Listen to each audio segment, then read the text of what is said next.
Let's call in Von Belinario. Hi everyone, congratulations. Talagang we're looking forward to this adaptation. Siguro yung first question ko ay for the cast, Gab, Hyacinth, Jairus, and Atasha. Sa tingin nyo, while doing the project, while filming the series, how will you equal or surpass the original Thai version? Being nalulocalize yung eksena at yung storya based din sa nangyayari dito sa ating bansa. Anyone can answer first. Back? Hindi. Paano ba? Kasi it's hard to say na paano may equal eh. Kasi at the end of the day, we did our very best. We did our own interpretation of the series. We did our own touch dun sa kada characters and own stories. Kasi this time, we tackled family, friends and other stuff pa about, cheating and all about the series itself. So, ang hirap i-equalize, but I just know na parang may equalize or susubukan namin higitan kasi ginawa talaga namin yung best namin dito. Like, more than 100%. Si Gab lumabas sa comfort zone niya, Hai lumabas sa comfort zone niya. Si Tash binigay niya yung best niya na first time natin makikita yung Tash na ganito. And ako, iba rin yung ginawa namin ni Direct dito. So, just being different from it won't equal everything dun sa tayo. But we're just gonna do our best para ma-enjoy ng mga tao yung series na to. Hi Gab, you wanna add to that?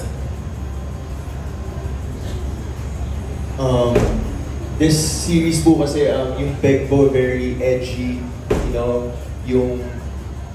yung scenes, parang hindi naman po ka-copy-paste syempre. Pero syempre, we want it to be different din as well. More of Filipino touch, more on family, ano ba yung pinagdadaanan ng isang pan. Syempre, mayaman siya, di ba? Pero syempre, deep inside, meron din siya pinagdadaanan sa loving family niya, which is his dad.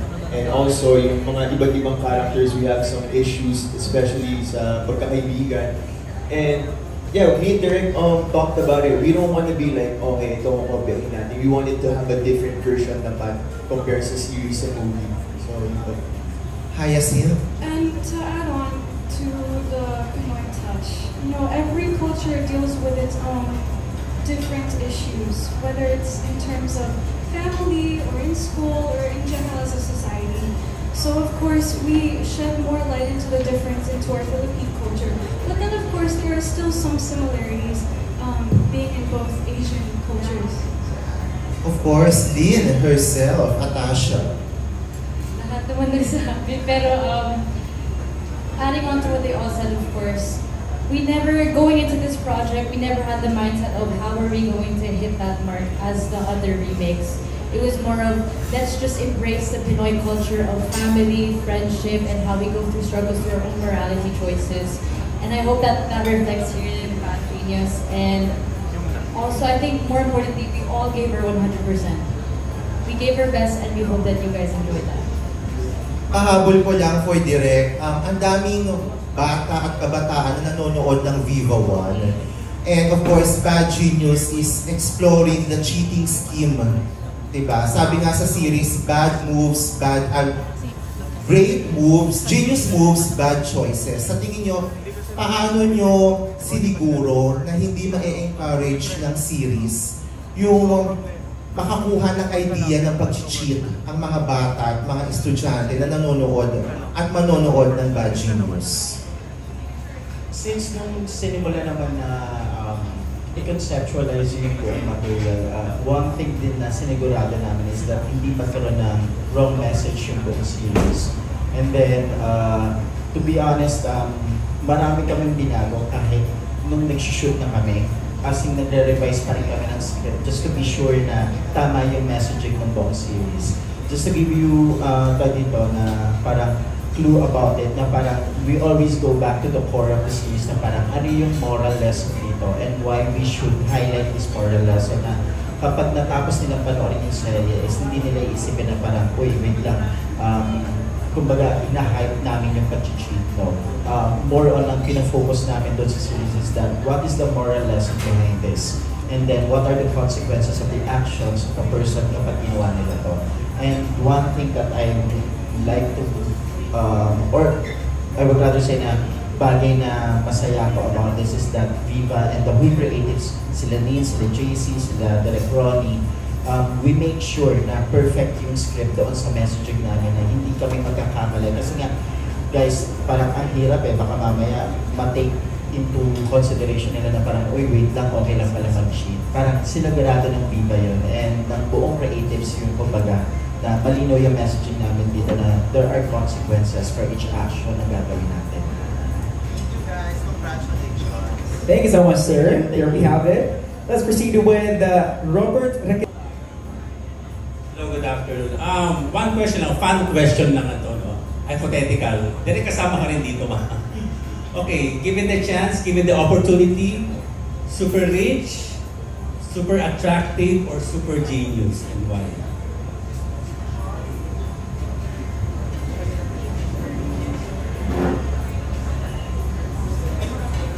For me, super genius.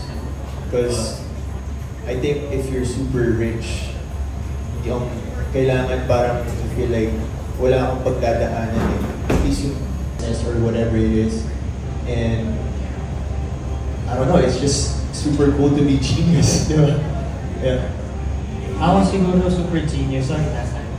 Kasi baka makaisip ako ng genius ways para maging super rich. Diba? Eh baka maging super attractive ako kasi super genius ako. So yeah, baka super genius. I think that is a great asset to have, and I think that can bring you to many places in life. Super genius. Same with what Priya said, like, you know, you could use that to become super rich as well. And when it comes to attractiveness, I don't think that's the most important thing in life, because that's something that can just go away in a second. Ako, Makaiba. opposite nung kayo, kay Jairus. Siguro super rich kasi genius na ako. It's a joke. And then, I mean, of course, gusto mo rin syempre, definitely maging genius ka, di ba? Parang, kung matalino ka ng tao, parang alam mo na kagad kung anong magagawin mong decision sa life mo eh. Thank you and congratulations. Thank you so much. Rider PH, Jojo Pananigan. Hi, question ko kay Atasha. Atasha, paano mo chinanel ang inner angas mo? At saka, believe ka ba when people say, or ano yung thoughts mo when people say, ang Pilipino maabilidad? Does it come to you as something negative or something positive? Yung dalawang yun, please. Leading up to this project, once I received the news that okay, I'm going to be doing Bad Genius, we did a lot of workshop, especially with Direk, and a lot of meetings going back and forth. And I think I was able to channel my character because of everyone right beside me, and also to the production. This was all just one big team effort. And the reason why I can say confidently that I was able to do it was really because of them. Because it's far from who you really are. No? Yes. It's very, very far kasi yung personality ko is very bubbly, very happy-go-lucky, just ganun. And yung second and last question ko, yung pag sinasabing ang Pilipino maabilidad, does it come to you as something negative or positive? Paano po dito yun sa... Pag sinasabi nila ang Pilipino maabilidad, does it come to you as something as negative or positive? And why? Positive, because I think we can do anything we put our mind to. Thank you. Good, thanks so much. Period, Natasha. Okay, naman, let's proceed with a TikTok content creator, Jayco TV, Jayco Manangan. Hi guys, hi Direk. Congratulations, napakaganda ng trailer. Grabe. And I think question ko, sa mga cast, ano yung mga bonding moments nyo na nagpatatag sa relationship ninyo bilang co-actors dito sa series? Start with...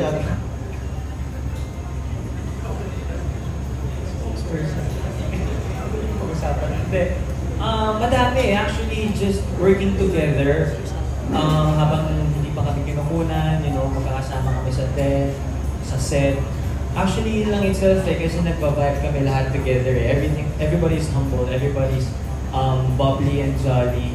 So, doon pa lang naging close na talaga kami lahat sa isa't isa. And yung collaboration, siguro malaking bagay yun kapag nasa kayo sa trabaho ninyo pero nagbibigayan kayo sa trabaho, sa pag-arte, may factor din yun para maging matatag kayo na isang grupo na isang cast. And also, lumalabas din kami minsan. May mga bondings kami together, to make things better work, mas maging closer kami sa isa't isa. So usually yun, marami na rin kami yung labas together. With direct actually, kaya sobrang nag-gel talaga, naging maganda talaga yung samahan ng isa't isa.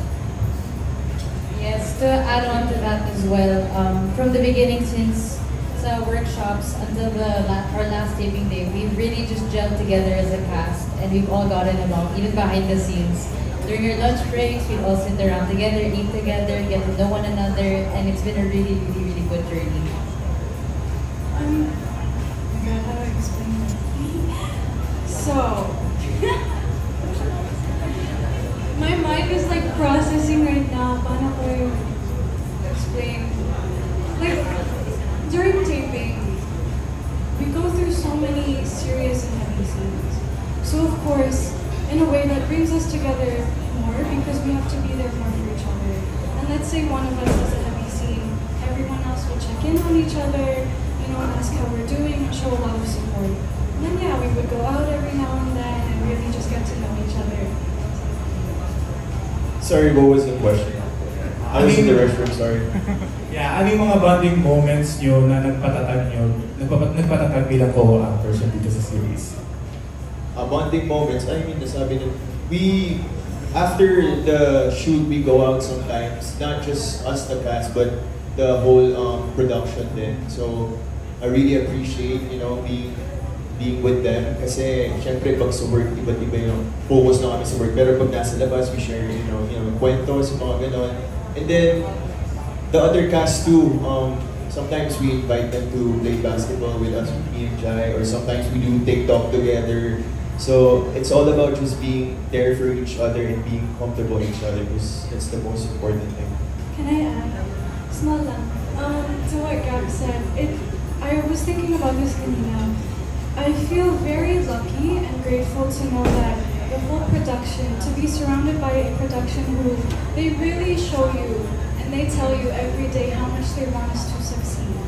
And they assure us all the time, and you can really see in the effort that they put into this whole project that they care so much and they care about us and they see all of our potential and how much more that we can grow.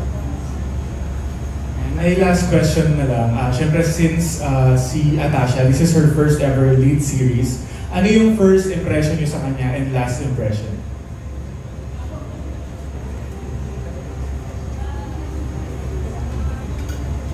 I met you at Ipulaga. But it was only super quick, like we just said hi because you were really busy.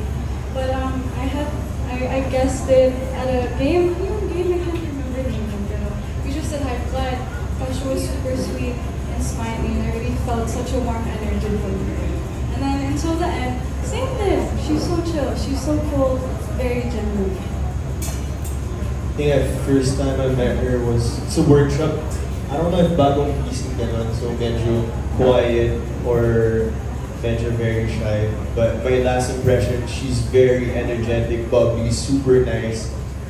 Siya yung energy ball namin sa taping niya. So, yeah. First impression, kasi nakita din kami lang sa workshop, so agad din dun So parang medyo yung testing waters, pero parang at first naramdaman ko naman talaga yung warmth na parang magaan siya ka-work. And then last impression niya, tama yung sinabi ni Gab, she's the energy ball sa taping. Like lahat kami, sobrang medyo mababagsak na yung energy namin, pero siya still tuloy-tuloy lang. And she brings a lot of energy sa taping, so mas nagiging magaan lalo yung trabaho. And she's someone she's easy to work with. Ako, malalaman ko kagad kapag video na si Tash sa set.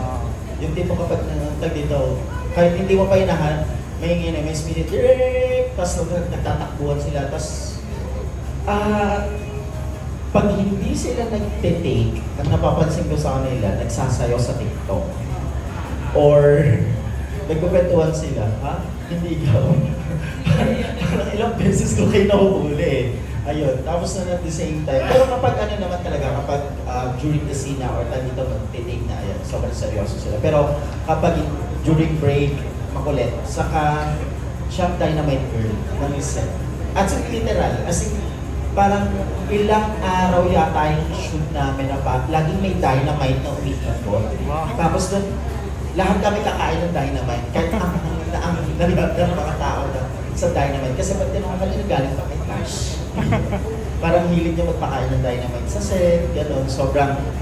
Sobrang kulit, kasi makulit, kasi kulit-kulit-kulit.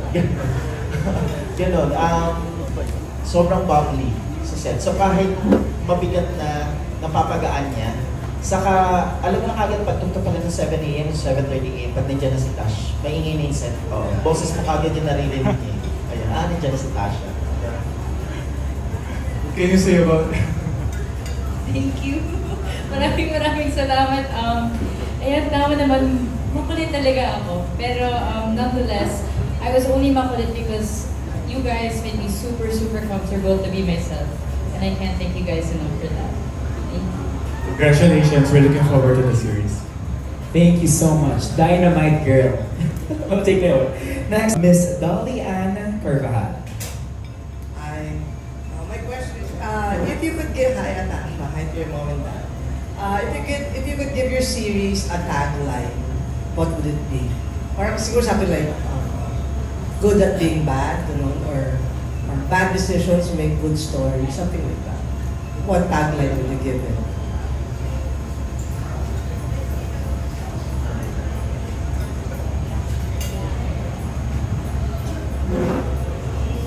Si Derek siguro muna. O yun na lang, good at being bad. Maganda yun naman. Ako siguro personally, for my opinion, parang this is a series of ang hirap. Ang hirap. Wait, no? I mean,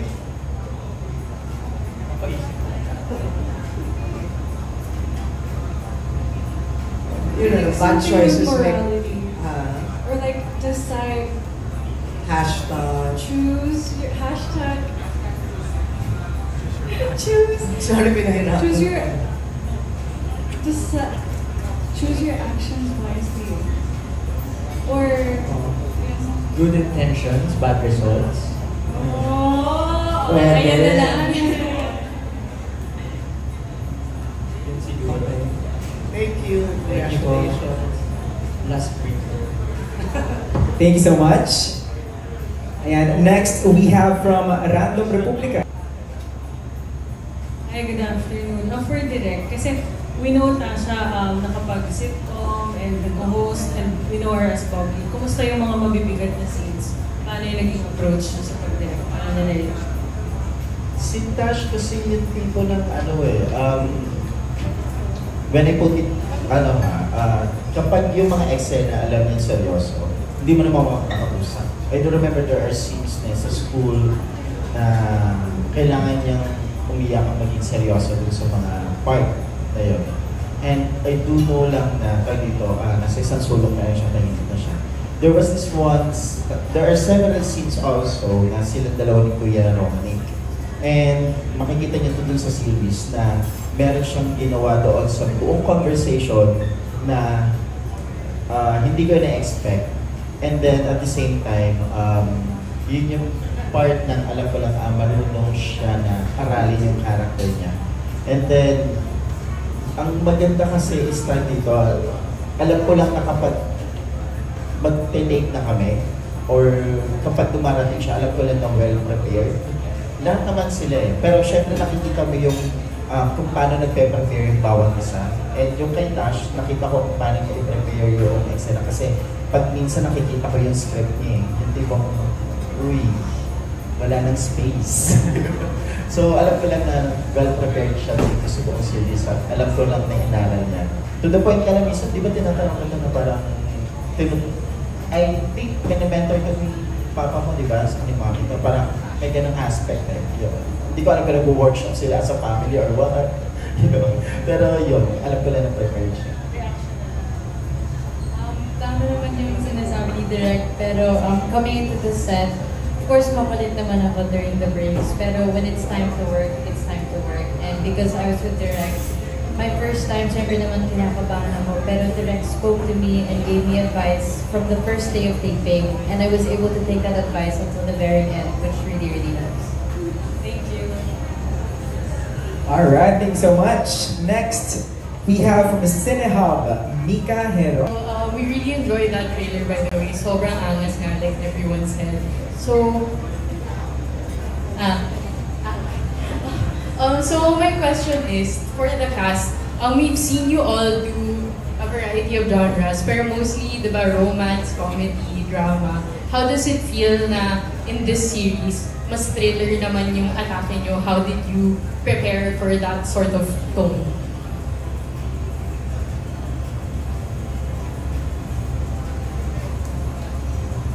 For me, I'm really grateful na binigyan ako ng Viva ng another opportunity na hindi lang rom-com yung another series, which is thriller. I've always like for being an actor, I've always wanted to do different roles, and I'm grateful na si Direk rin yung magdedirect nito kasi very talented, and he helped us a lot sa mga binigyan niya kami mga movies na panoorin, or alam mo yun, na you're gonna be out of your comfort zone, and being an actor, you've always wanted to be doing different and not doing the same thing. So I'm just really grateful na iba yung nagawa namin for this series. Very edgy and very thriller, and yeah, hopefully magustuhan niyo.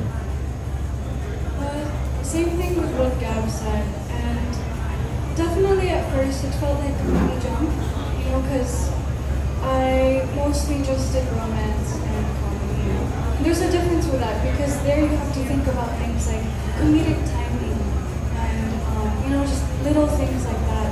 And here it's a lot more, as Direk said, it's more serious. So we really had to focus on that. And yeah, Direk helped a lot, giving like examples and on set. Sa script reading pa lang, si Direk was able to discuss to us what our characters required for this project, and as we read the script and understood the story, si Direk naman was able to tell us what role our character played in that scene and how it all ties up together in the very end. And this is all because of lahat ng research na ginawa mo and all the preparation, Direk, that you've done for us. Nag-research din sila. I mean, kapag nakita niyo yung mga notes nila, I mean, coming from someone as a director like dito, kung paano nila prepare yung sarili nila sa character nila. Nakita ko yun eh. I mean, for example, si Jairus. Jairus is the type of actor na minsan kahit nasa labas ko nag-iossi ako, break yan, lalapit yan ng tipong, pwede ba atakin ko yan ng ganito kasi ganito na yung ginawa ko dun eh. Tapos hindi ba ganito yung character ko, so dapat ganito yung gawin ko. Okay lang ba kung ganyan? Alam mo yung may sarili silang dala, may input. For example, si Haya. Haya is the type of na actress na ang soft-spoken kasi. Pero dito sobrang ano niya, yung tipong game siya. I remember, maliban pa din sa workshop ng book group, kung gano'n siya kaseryoso din for this material, nagpa-workshop ka na one-on-one, right? I mean, may sarili siyang acting workshop just to give focus doon sa character niya. Kasi sabi ko nga nun kay Haya, this role, the character of Grace is different from sa kanilang lahat. Parang siya yung naka-fulcrum doon sa buong series eh. Yun. So parang, and Haya understand that, and ang nakita kong effort niya talaga doon is iba. Of course, hindi naman sobrang jolly lang ang set, diba? May mga times na talagang sobrang seryoso kami, sobrang stress na yung set. Pero, ang nagustuhan ko sa kanilang apat is that even though how difficult the scene or kung yung kailangan namin magawa na matapos, I mean, nakikita ko yung effort talaga nila na they were giving their 100% and more than that para lang masigurado na maganda yung kalalabasan ng mata nila. Yeah, siguro in terms of drama, hindi naman ito yung pinaka heavy, sobrang heavy din naman kasi ng drama namin dito. Pero yung team na may Captain Thriller, it's kind of my first time, and siguro it's really good na maramdaman ulit yung sense of responsibility of doing this series. Siguro it's one of the factor para talaga maging well-prepared ako, maging well-prepared kami. Feeling the sense of responsibility, may kanya-kanya kaming characters na dapat i-tackle. So, wala.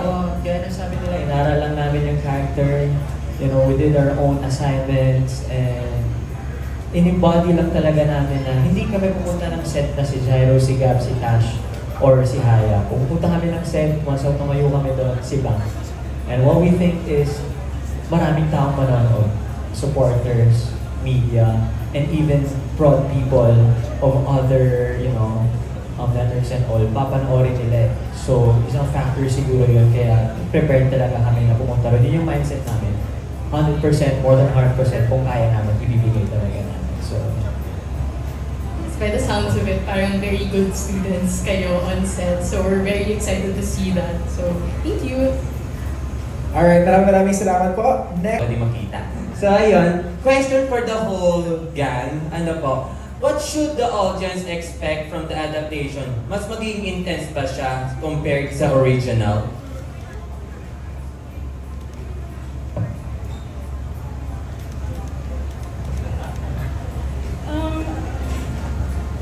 Would it be more intense than the original?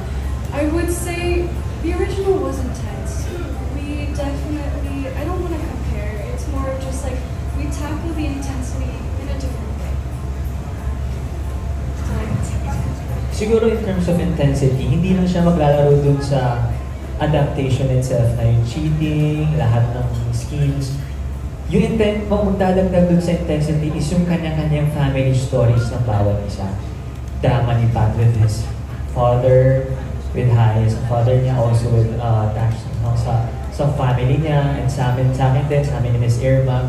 Doon din yung intensity manggagaling eh. Kasi we added a touch of family, which is, I think, hindi din masyado na-tackle dun sa Thai series eh. So, yung intensity hindi lang siya manggagaling dun sa buong cheating itself. The intensity will also come from the family drama, the family problems na mapapanood niyo. Sobrang mabibigat din talaga yung eksena na nangyari, na ginawa namin for that.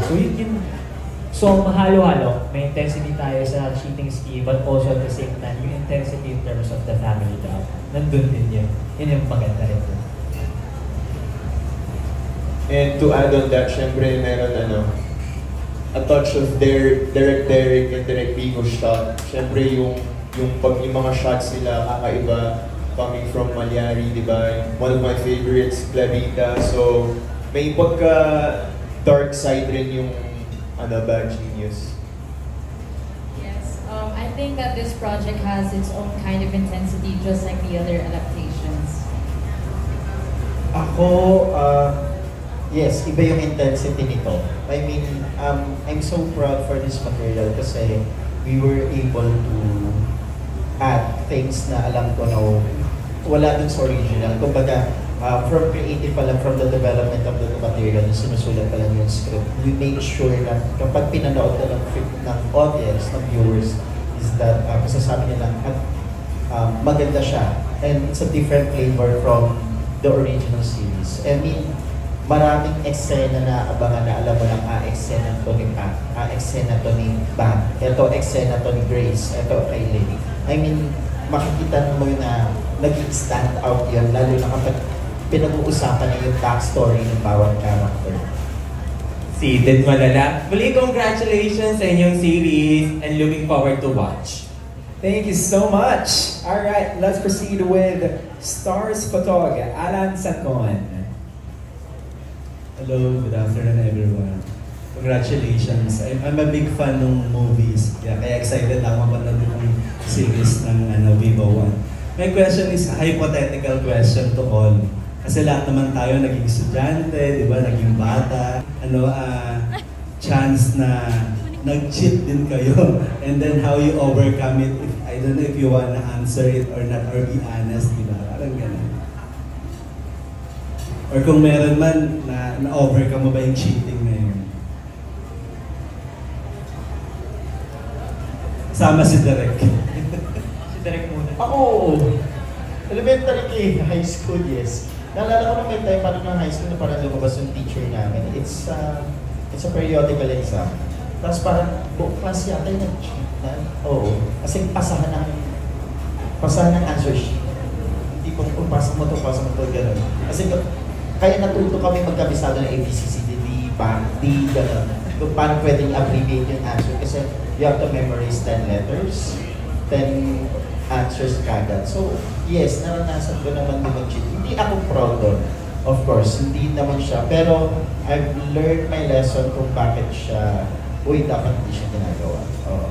Yun yung bagay na maganda doon. Pero, I think parang, it's part of a student life na nag-cheat. Parang nag-cheat pa kayo. Yun, di ba? Ako naman po, looking back, parang wala. Kasi growing up, I was a very nerdy kid, was very strict sa school ko, very tedious sa studies at sa activities. So, wala naman. Ito yung question na hindi lang sa school, even dun sa luwa, little things na bupit, parang gano'n, or may mga bagay na sukle, parang gano'n. Not just on the school, parang gano'n, para may idea. Kung hindi naman sa school, siguro po sa games, mahilig din ako mag-video games. So, noon I would Google the cheat codes, kung paano. Pero hanggang doon. Ako same. Dati sa PSP, nung bata pa ako, uso dati GTA sa PSP, di ba? So may mga cheat codes yan. Yun lang naman. Kasi if sa school naman, parang yung try na find shortcut ways. Pero not to the point na you do cheating from it. Minsan hindi mo nababasahin yung buong lesson. Hanapin mo na yung mismong sagot di ba? Pero hindi mo siya syempre gagamitin sa actual exam. Pero you find shortcut ways lang parang makabilis lang yung pag-aaral mo. Pero yun in other ways siguro yung sa PSP nga tama sa games.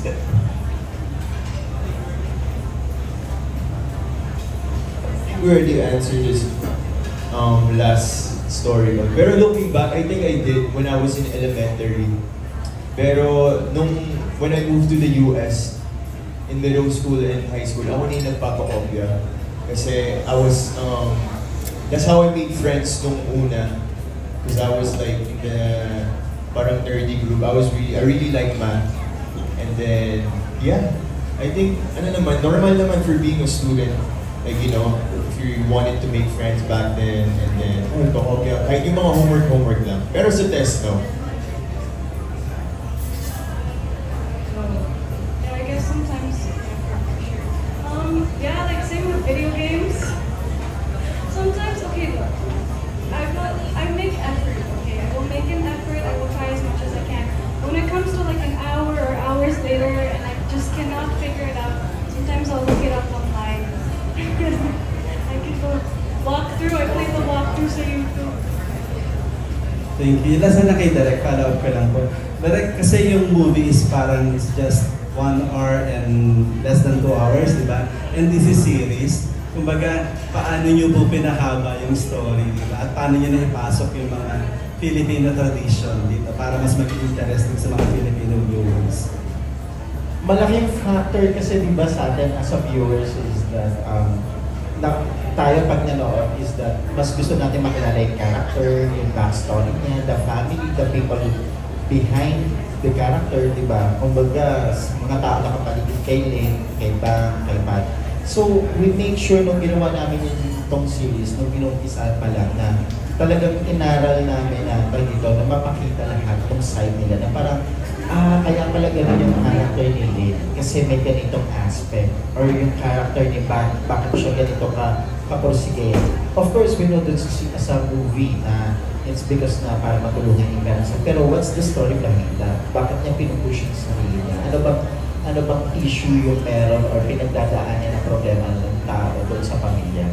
And yun yung maganda doon parang mas na-explore namin na kumpara kasi syempre kapag pelikula we only have 2 hours or more than an hour para ipakita lahat. Ito, we were given na time na parang ma-explore lahat ng kumbaga lahat ng aspeto ng buhay ng bawat characters.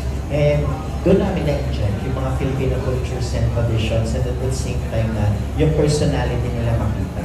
Kaya for me, buong uwi yung series maganda siya in a way kasi nakilala namin ng staff, kumbaga ng artista ng buong makikilala ninyo as a viewers yung bawat character and what makes bad genius, what makes good decisions or good moves nila na naging ganito yung epekto.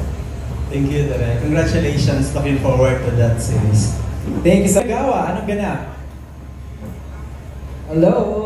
Congrats sa nice trailer and ganda ng music, OST. Yun na ba yung OST, Direk? Yun na ba? Yes po. Ang ganda po. Okay. So, to Tash, of course, we all know that your dad is one of the best actors in the industry. So, any acting tips from him? And na-mention earlier ni Direk na wino-workshop ka, di ba? So, paano yun? How was it?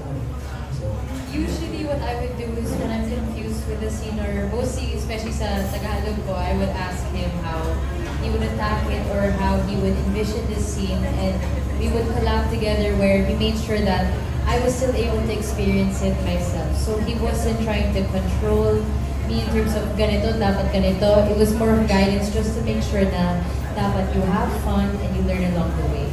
That was always the goal. Thank you. And to the other cast, kay Gab, kay Haya, and kay Jaya, you're doing 2 shows sa Viva One. So any adjustments? Halos sabay, di ba? Or nag-overlap ba? Nag-overlap? Hindi naman. Nag-overlap from, may mga times kasi hindi naman masyadong marami yung tapings namin sa AOTV.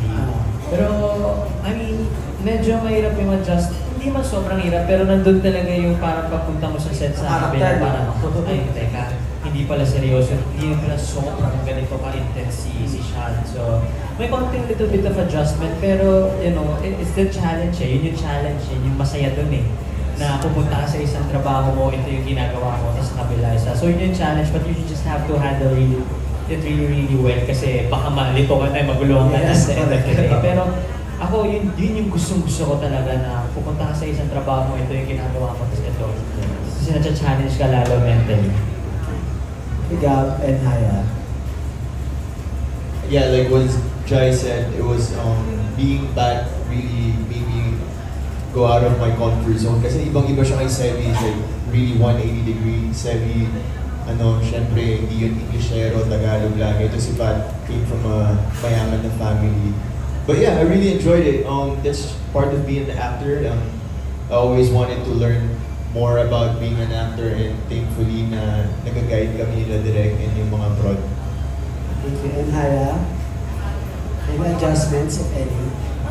For me, I've been able to just fully focus on my character in this show because so far I haven't had any taping days. Thank you guys. Best of luck sa series.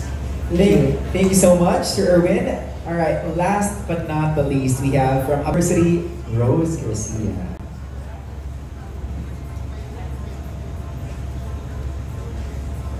Yeah, good afternoon. Question ko sa cast. Doon sa role ninyo, sa character niyo sa Bad Genius, somehow ba may nakikita kayo sa totoong buhay niyo na in a way relatable or you see yourself na ay ganito rin? And what's that? Feeling ko po na-relate ko sa character ko dahil sa observation skills niya, and she's always thinking every single time of the day, throughout the day, tapos strategic planner siya din. So the guys my high school experiences, I was very observant, very strategical thinking in terms of working smart and still working hard. In my own way, I feel like the way that I can relate to my character is how much she cares about her loved ones and her friends, and how much she cares about making them comfortable and happy. Siguro si Bang kasi may paninindigan talaga siya eh. And kapag nandun na siya sa part na pinag-uusapan niya si pag-aaral, sobrang seryoso na siya. Ginagawa niya talaga yung best niya. And sobrang parang family-oriented, sobrang family person si Bang. So, siguro doon ako nakaka-relate kasi kapag nasa trabaho na kami, seryoso na rin, nandun na rin kami sa punto na parang okay, focus muna tayo sa trabaho. And also sa family, syempre, I always see to it na meron akong oras sa family ko, and I always put my family as a priority first, same as Bang. So, yeah. Okay. Ikaw? For me, siguro yung his Bad always wanted what he really wants. So hindi siya mapakali kung hindi niya makuha. So he has this eager na he always want to try everything. para makuha yung gusto niya. So, yeah, I think it kind of relate to that. Okay. Okay, another question. For Atasha. Atasha kasi like sa Itbulaga, parang pinapakita mo doon yung jolly side mo, somehow parang pwede maging komedyante itong si Atasha. Pero dito naman sa Bad Genius, I think it's, although it's still a youth-oriented, pero more serious yung atake. So, would you say na eventually, mas gusto mo makilala bilang seryosong actress or paano? Para sa akin po, I think I want to try all types of acting. I want to continue to develop my craft, and I'm enjoying the process of being an actor, and I'm having so much fun throughout this whole experience, learning so much. So, in terms of roles na masyadong serious or light, of course, I'm super game to do it, basta I give my 100%. Get po group, kung sinabi ko yan dati, hanggang ngayon, I will always give my 100% best. Okay, thank you. Last question naman na, so, pahirit na lang. Siyempre, we all know na, sa inyo na ito, siyempre, we all know na yung Mutya ng Section A ay talaga namang naging phenomenal, di ba? May pressure ba sa inyong lahat to top it or mapantayan man lang? Wala naman pong pressure kasi this show is also different from Mutya and vice versa. But the things, both shows are both from Viva, pero all of the actors, even sa Mutya, even dito po sa Bad Genius, even sa Uni series, we always give our best. And we have no comparison or no expectation of what the result would be. Basta yung expectation is that we always bring our best sa day of work, day of dating, or whatever it may be. Yeah, siguro same with Dash, no? Parang we're working under one roof. At the end of the day, we all work as a team. Parang may AMSE, may Univercada, may Bad Genius. At the end of the day, ang goal lang naman namin ay mapasaya yung mga viewers natin. Ang goal natin, mapalakas ang Viva One para sa lahat din. Sa mga tao sa likod ng camera, sa ad prom people natin, and syempre sa amin, para hindi rin kami tuloy-tuloy lang yung mga series na ginagawa namin, diba? So at the end of the day, magkakakampi kami dito, and it's really hard to compare each other kasi magkakaiba talaga yung atake ng bawat isa eh. We're on the mature, edgy side. Univercada is mature but yet bubbly, alam niyo, I mean not bubbly pero mas magaan kaysa sa amin. And yung AMSE is more on the lighter side naman of university series. So everything is different. Everything has their own genre and own tatak, diba? Pero at the end of the day, we're all working as a team. Basta masaya kami na malakas yung Viva One, masaya kaming lahat, masaya lahat ng tao, diba? Thank you, Giles. Gavin, Hyacinth, pang last na si Direk. Actually, same with Jai.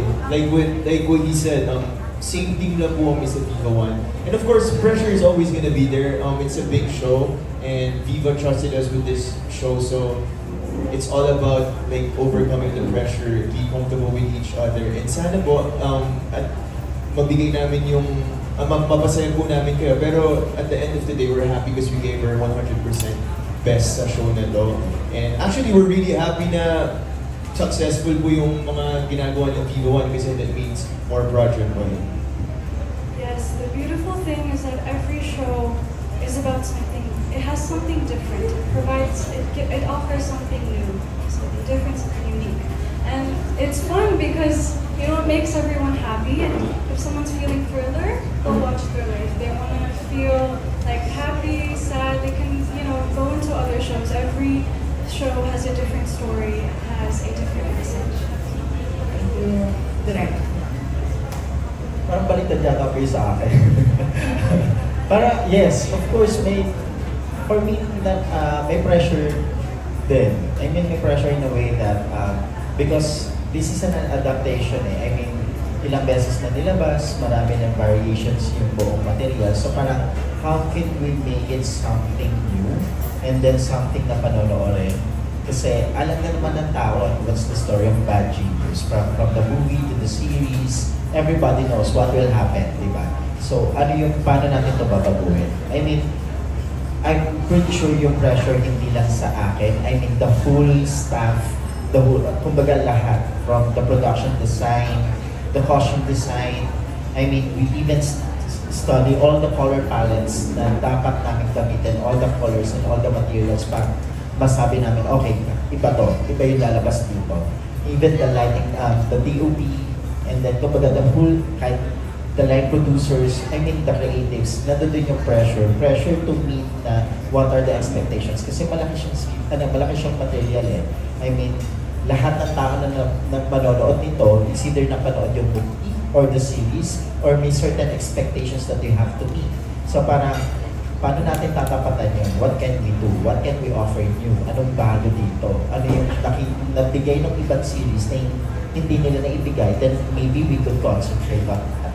So lahat ng factors na yan we consider. So it's a pressure, I mean, it's a good thing na may pressure sa amin. I mean, for me, ako personally na may pressure sa akin kasi kung hindi ka na-pressure doon sa isang material, baka nagiging lax ka na doon sa pagtrabaho, di ba?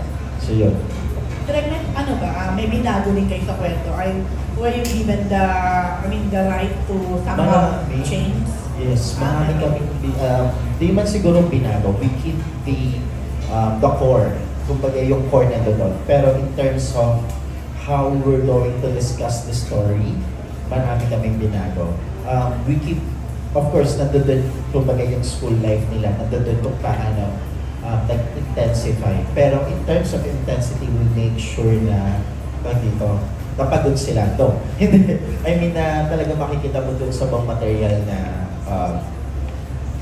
papalapit ang finale ng series. This is no longer a school cheating. Gagawin na yung buong series. At some point, there is, hindi ko pwedeng sabihin basta may mangyayari doon sa buong serye na magiging siya yung fulcrum ng lahat na iikot na. Hindi na kami estudyante. We're, diba, gagampanan nila yung life and dito yung roles out the school and how the cheating become sobrang laki at kung paano maapektan yung personal life nila. Thank you. Actually, base sa trailer, congratulations na sir. Alright, there we have it. Maraming salamat po. But can I just say, Jairus Aquino for President. Grabe yung conviction na kanina, brother. Talagang we are all moved. Viva One President. Thank you so much. Again, that wraps up our question and answer portion. Palakpakan naman natin lahat ng mga nagtanong. At yung mga sagot ng ating cast, of course, director. Maraming salamat. I guess it's time to, freeze this iconic moment in time.